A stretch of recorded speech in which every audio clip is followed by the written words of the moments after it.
I hope you're all feeling suitably festive. And if you're not, you will be by the end of this. And why is it that we like watching soaps at Christmas? I have this theory that it's nice to watch someone who's having a worse family Christmas than you. Well, it's familiar, isn't it? And the audience sort of knows now that something dramatic is going to happen on Christmas Day. Everybody's going to be at everybody's throats and trying to kill each other, just like at home. And you feel very comfortable with it. And you're seeing people you know.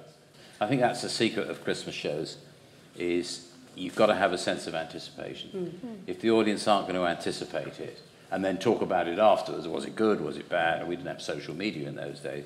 And there has to be some tragedy or something miserable happen, doesn't there? Or a birth. You tend to get a lot of births. Oh, birth is good. Birth is good. Death's good. Death's good.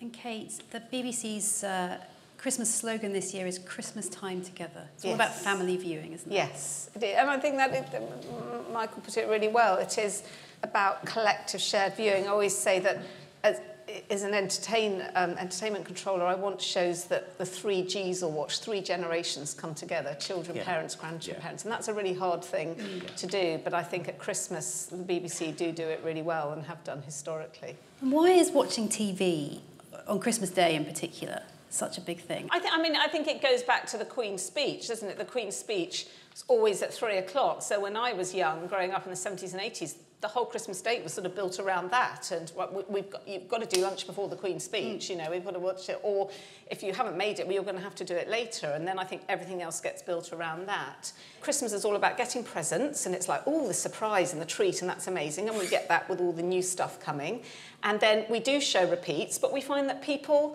love a bit of repeats, because actually Christmas is all about tradition. Can you imagine a Christmas now without Strictly?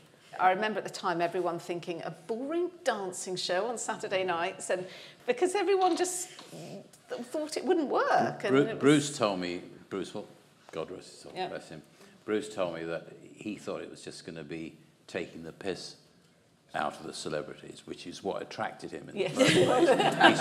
He had no idea they were going to take it so seriously and be so good, many of them. And obviously, the public love it, and we don't want to mess around with the format too much, so we make some tweaks, which we've done this year, but you want to keep it the same, so but the expectation level goes up every year, so it's trying to keep it at its top of its game, and that, I always say that's my job in telly, is to keep the greats great and grow the new greats.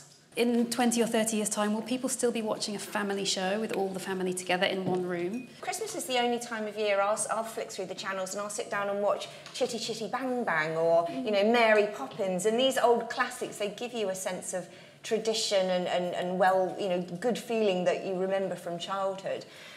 Viewing habits, though, are changing. You know, people are watching live streaming, people want to be part of the broadcast, they don't want a passive linear experience, and I think a lot of broadcasters, you know, are struggling with how they incorporate that into the traditional experience, and it's going to be a mix of hardware and software, but also attitudes, our attitude and changing towards what we expect from the viewing experience. But I hope we'll still get together on Christmas Day and watch the old films as a family, for sure. Yeah.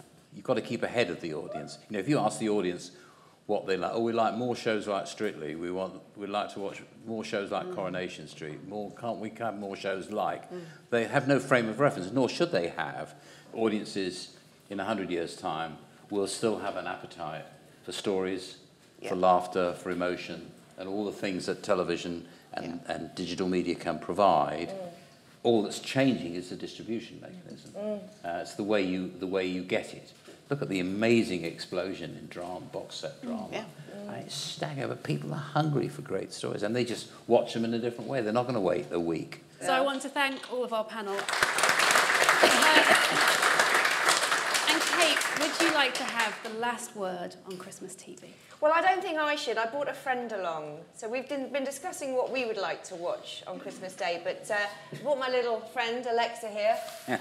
Alexa, what do you like to watch on Christmas Day? Thank you, everyone, very much. Very good.